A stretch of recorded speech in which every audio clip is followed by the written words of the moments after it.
Here at Neyland Stadium after Tennessee defeats Ball State in the season opener in 2022, 59-10, alongside the man Jimmy Hyams. I am Vince Ferrara.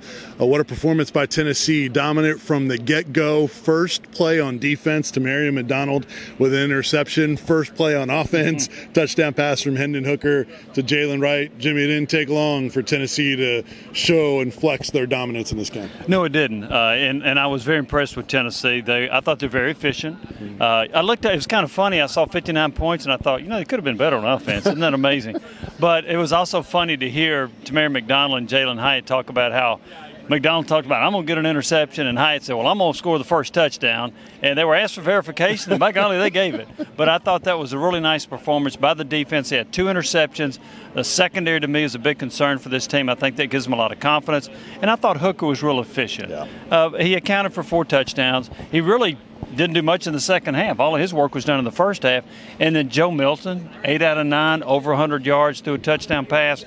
I think that's really it speaks well of Milton to come and to give him more confidence. I think that's huge for him. So I thought it was just an all-around good performance. Were you pleased with the way the coaching staff used the reserve players in this game? Yeah, I thought they went to him a little bit earlier than they might have a year ago, and so I thought that was a good move. And I also thought it was a good move, Vince, that they utilized a lot of receivers. It wasn't the Cedric Tillman show. They had several receivers that caught multiple passes. And that's something that last year they had narrowed it down to just 3. I think they'll be more widespread with the rotation with the receivers. I thought we saw an indication of that tonight. Yeah, a couple guys that stood out to me. Kamal Haddon, I thought, was really good on defense. And then we saw a flash of Joshua Josephs early on in the game. I think you're going to see him and Pierce. It seems like from what Josh Heupel said, those guys are going to be factors on defense. I think you're right. Those coaches are excited about that. And we heard Heupel say that the pass rush is better than it was going to be a year ago. With the 2 that you just mentioned, the young guys, with Byron Young, with Tyler Barrett, with Roman Harrison, I do think that they're going to be better with the pass rush, with the 4-man rush, so they don't have to blitz all the time. But I thought you saw some evidence of that tonight. Short yardage run game. I thought that was, obviously it's Ball State, but man, you saw Jabari Small really take advantage of that role that he really wanted and kind of carrying guys into the end zone. What do you think of the run game overall? I thought it was solid. Wasn't great, but it was solid. And on Small's touchdown, I thought he was stopped on the 3-yard line. Yeah. And he just kept moving and churning, and next thing you know, it's a 7-yard touchdown, which was a good sign. So, but I thought the run game was fine. It wasn't spectacular. I thought Dylan Sampson came in and did a nice job. Yeah. Jalen Wright had the fumble there at one point that concerned him a little bit, but Tennessee recovered it. But still, you lost the ball there. But I think the run game was all right. It can get better. But I did think in the short yardage situation you're talking about, which was such a problem a year ago, I thought they improved there. We didn't really see very many Tennessee players go down. I think that's another positive. They seem to stay fairly healthy in the preseason, and you want a game like this, you want to come out of it unscathed. I thought that was a positive tonight too. I thought it was as well. They went into it with 2 players that I thought you would see one potential starter in Juwan Mitchell. We heard Coach Heupel say that they hope he gets back for the Pitt game. I don't know. D. Williams, a junior college player that was ticketed to be one of the punt returners, and in the rotation, the secondary didn't play. Those 2 may be back, but other than that, I thought they were in pretty good shape. Yeah, it was fun for the fans to be in here. Larger crowd than the season opener a year ago.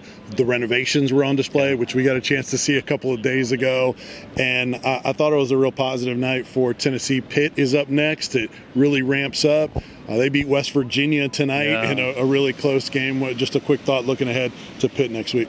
Well, Pitt is going to be a difficult team to beat. It's on the road. Keaton Slovich had a slow start for Pitt against West Virginia. He came on and played better, and Pitt's got pretty good running game that they feel like is going to be one of their strengths. But it was a wild game with Pitt and West Virginia. That took a lot more out of Pitt than Tennessee's game against Ball State took out of them. I think that might be to Tennessee's advantage. I think Pitt had to exert a lot of energy.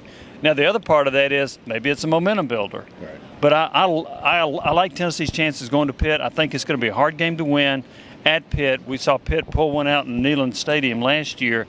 I also think it's going to be a relatively high-scoring game as well. Season debut of Sunday Sports Sound Off with you and the judge on Sunday should be exciting. And then, of course, tomorrow's a Friday, so you have sports talk and you got starting lineup and all the way through all-day coverage tomorrow on the Sports Center. I imagine we'll get a lot of reaction from the fans about Tennessee's performance, and we'll have our own comments about what Tennessee did. But Vince, I thought overall just a really solid performance. They did what they needed to do. They took care of business. They covered the spread, which is important to some people. Yes. And I just thought that was a nice way to open the season. All right, tons of coverage on 99.1 The Sports Animal. Follow us on all our socials, Sports Animal 991 on our website, 991thesportsanimal.com. Give us a subscription on our YouTube channel as well, Sports Animal 991. For Jimmy Hyams, I'm Vince Ferrara. Thanks to Tommy Sweat. Thank you for watching. We had a ton more content on the way here on 99.1 The Sports Animal. See ya.